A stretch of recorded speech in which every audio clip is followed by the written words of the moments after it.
with first.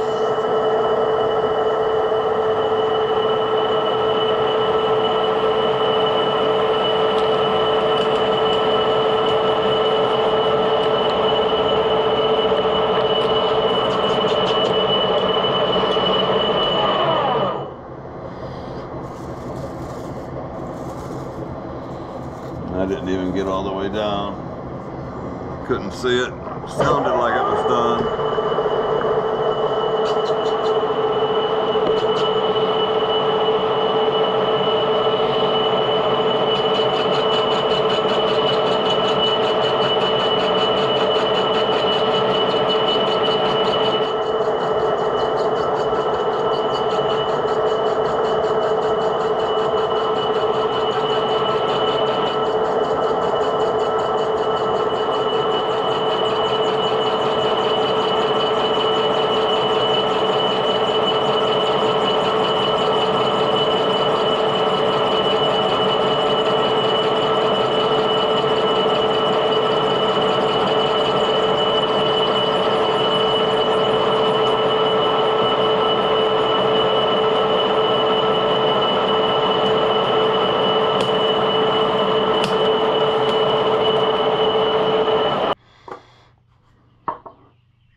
Oh, we're here.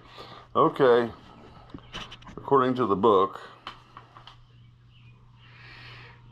15th edition, I need to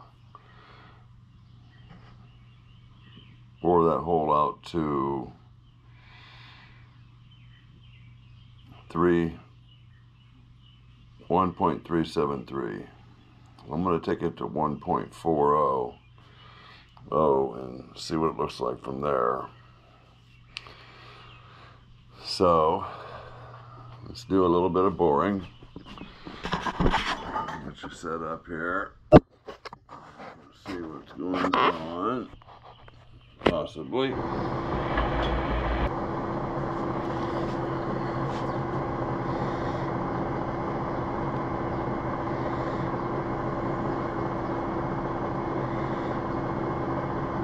Okay, we watching that?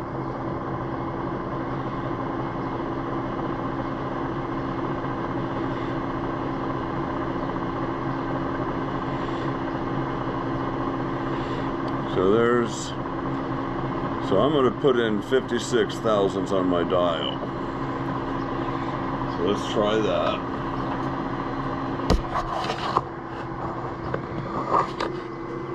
So we are on 70. So there's 10. Now let me find a 0 first.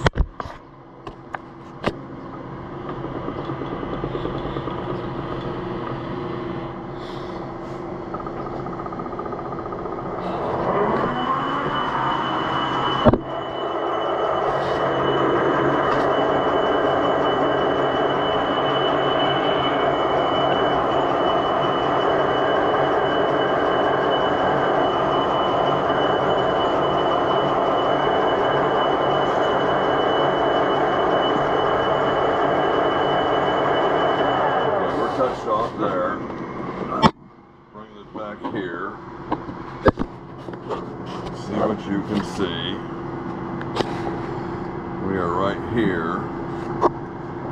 So I'm going to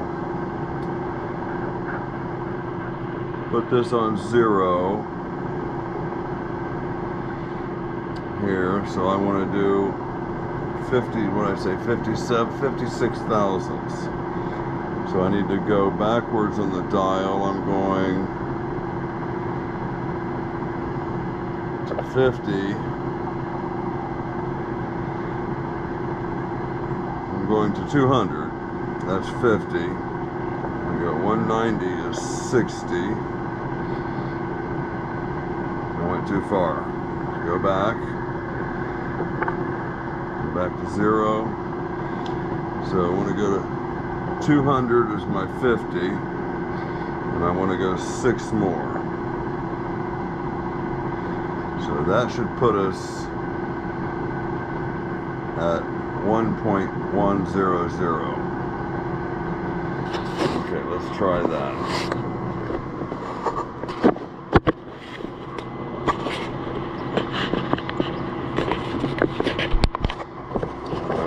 So wobbly. Stand by. Okay, here we go. It's kind of a test of the dials. We should be at 1.10.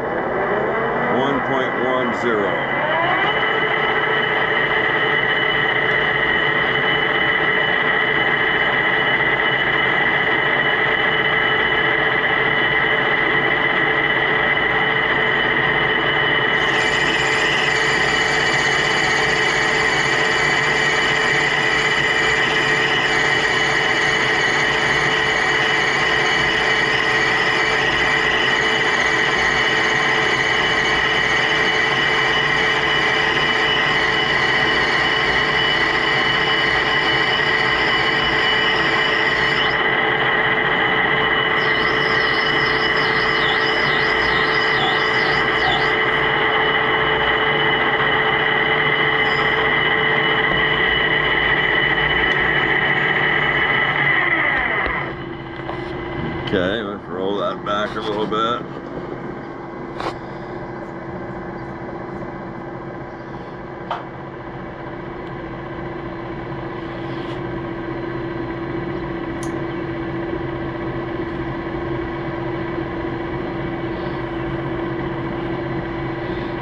Okay, you can see it.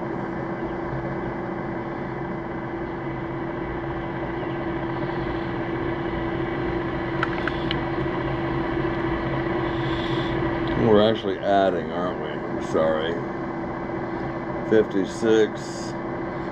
So we were at 156 plus 156. Let's see what that is. So I got 210. So I took my took my measurements the wrong direction. So okay, we're going 14 threads per inch, and I'm only going to do my threads may not start. This diameter is a little deeper here. My threads I may not really want to start my threads till right in here. I'll probably part this off a quarter inch. So I've lined up my tool to basically start cutting in here. Now we'll scrape a little bit here, but I'm starting here, and I don't want to have this much engagement. I only want about 4 threads, and I tighten it up. So I'm going to be parting this off, about right here. Maybe just have three threads showing. So you're not screwing this thing for an hour trying to open it up. So it's 14 threads per inch. We're going to start on any number or any letter. And I believe we're ready to go. I want to start kind of far away. I'm just going to put in 10 thousandths.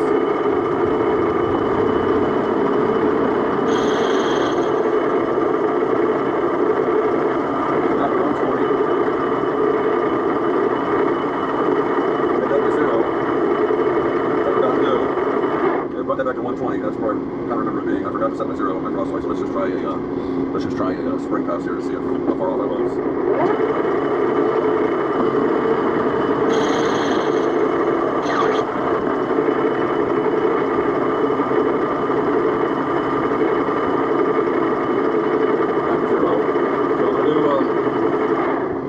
I'm going to do 20 thousandths on the cross slide.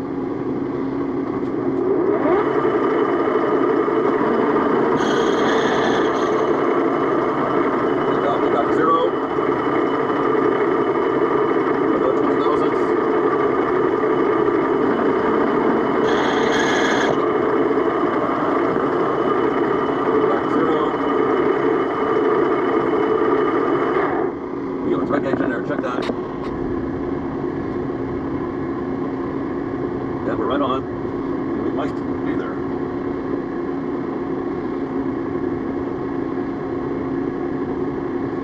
We got a ways to go. Another 20 thousandths. Back on zero.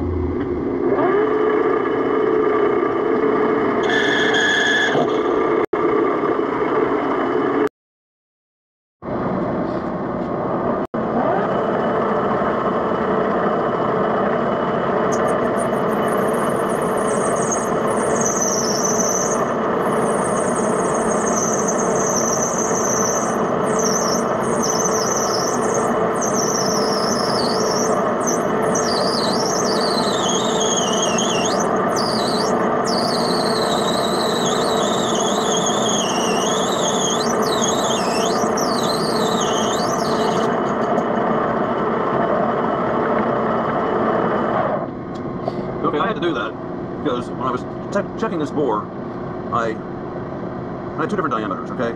So the 2/16 of an inch, I had too great of a diameter. It's causing this thing to get confused when it's threading in.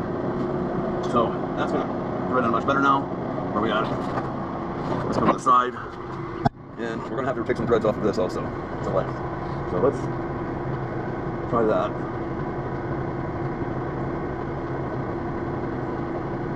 Okay, so that thread's in fine. You can see it. Okay, you can see how much of this threads I need to remove from the end. So it's a good tight, very tight thread. So once I remove some length here, this is going to thread in there very nicely. Very good thread. So next step, we will, and I still want to get in here and, I don't know if you can see it or not, I want to get in here and cut a thread relief in here. So I'm going to use this tool here. And I'm going to come in here and cut a nice thread relief in there with a nice smooth bottom. And what I want to do is eliminate this chipping that you're seeing here. Because like I said, when this polishes out, that chipping is going to be ugly. So I'm going to do that. Then we're going to put this thing all together. We're going to hold it down here and turn the acrylic to this diameter here. Then there'll be a big video on polishing.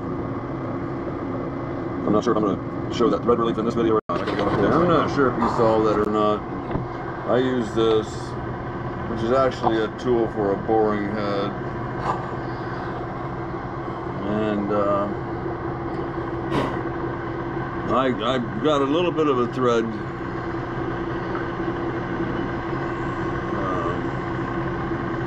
I don't know what it's called, thread relief back there. I have 3 threads showing, so let's go with this.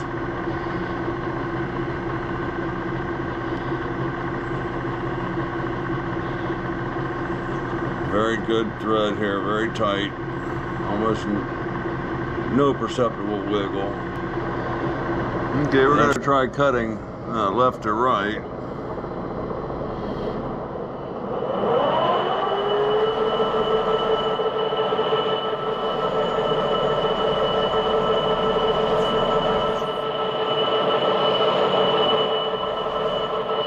And we're going to do a 100,000th.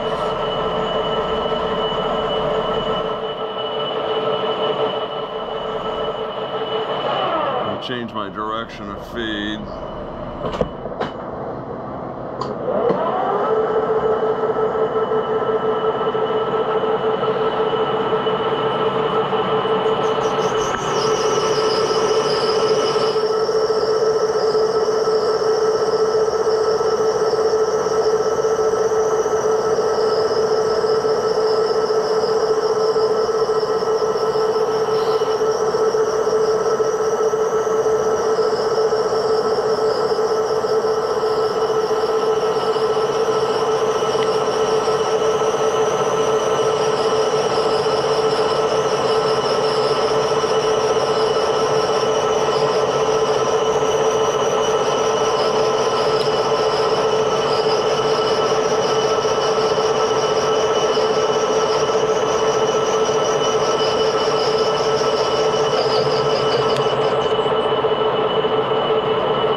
Okay, let's see if we can get that off of there. Maybe that wasn't a good idea.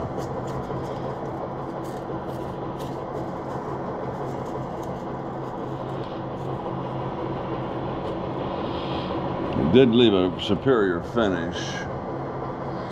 I want to try that going the other direction.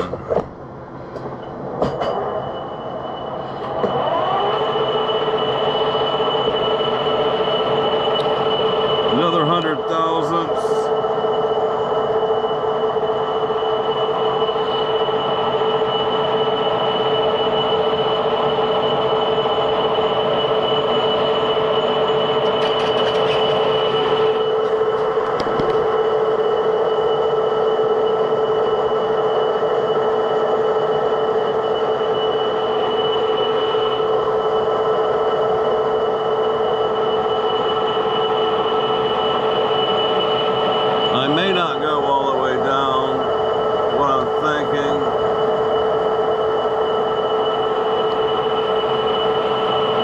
this over with first.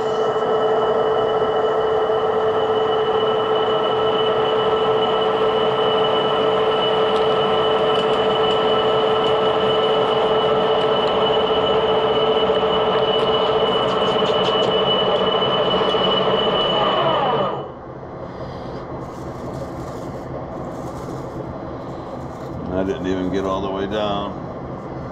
Couldn't see it. Sounded like it was done.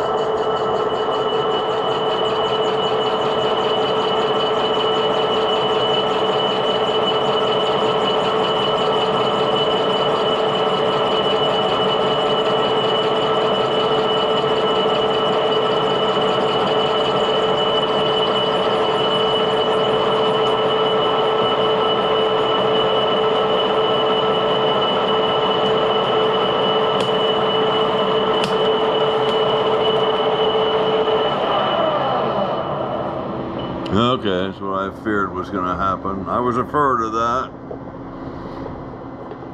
So I cut through my own threads. I'll show you what that looks like. Yeah. Little forethought would have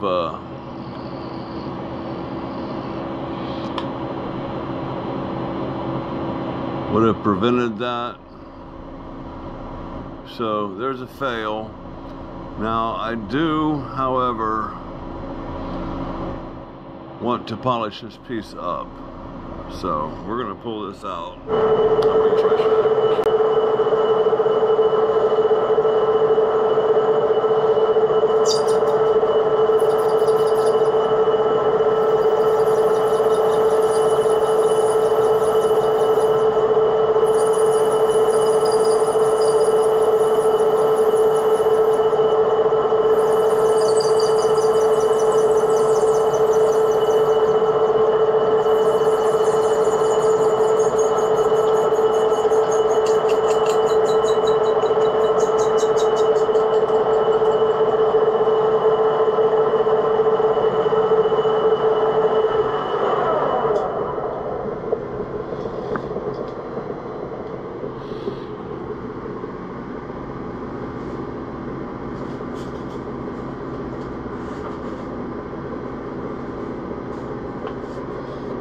So I got a little 600 grit paper here.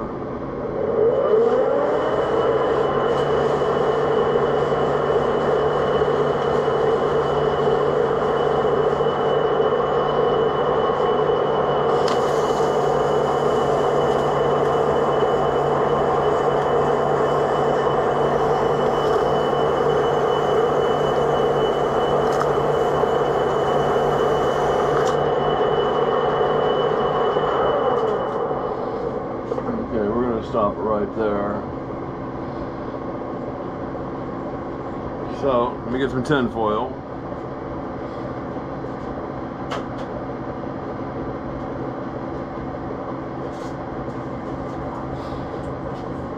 Okay. What we have is some diamond grinding paste. So we're just going to put some on here.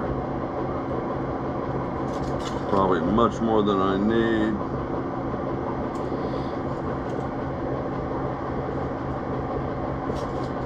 Got a piece of tin foil. Rub that on there.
to get a little finer paste.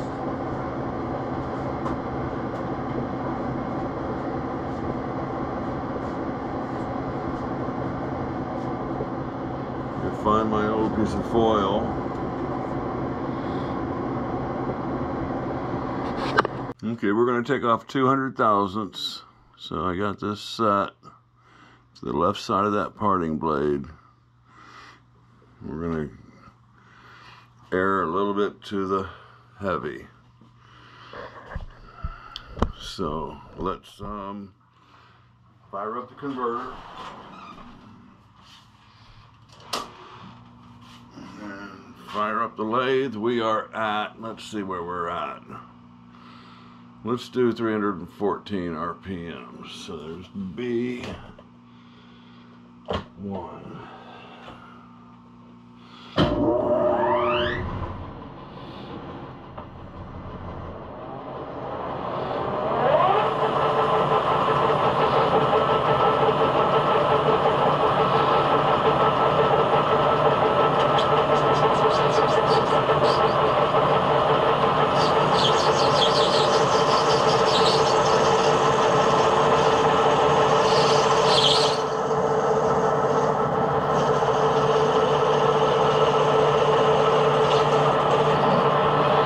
Should have this on auto feed.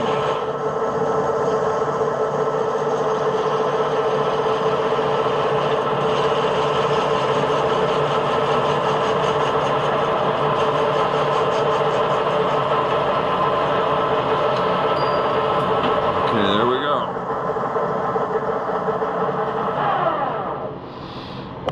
So before I file that,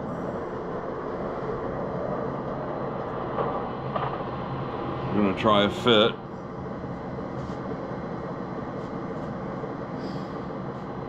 With the lucite.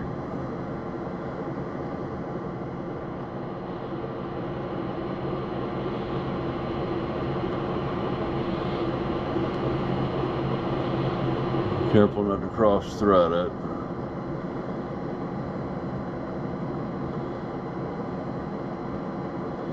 There it is. Nice and tight. See if it closes the gap or not. Okay, if this wasn't a failed project, I would have taken this a lot further. It's still a little cloudy. I didn't take nearly the time that was necessary to get that crystal clear again. What I would normally do is start with maybe 600, move up to 2,000, and then start using the diamond paste. And you would have crystal clear. But you can see from the cloudy end to what I did polish, the potential is there. And that's kind of one of the things I wanted to show in machining the acrylic. Or lucite acrylic, whatever it is. I think it's more known as acrylic. But when I was turning those, when I was turning this down in diameter to meet the brass piece, I really suspected I was going to start cutting into my threads, which is obviously what happened, and either didn't care or, I did at one point consider just leaving the extra diameter there and putting a nice bevel on it, and maybe even a couple of contours and polish those up and make it, really pretty. But I'm going to buy another piece of this stock and do some more stuff with it. It is kind of satisfying to work with. So, I got threads successful. I needed to take my threads a little closer to the shoulder because I kind of broke off the threads and picked them up again in the back at the very I was almost to the shoulder, and then it broke free, and then I caught some threads again in the back, and it tightened it up. So The threads were cut well. They weren't cut, maybe not long enough. Should have cut it closer to the shoulder. Should have had a thread relief up there at the shoulder as well. That would have allowed me to snug right up on it.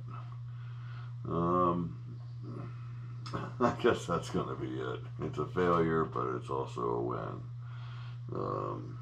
Because number one, I had fun.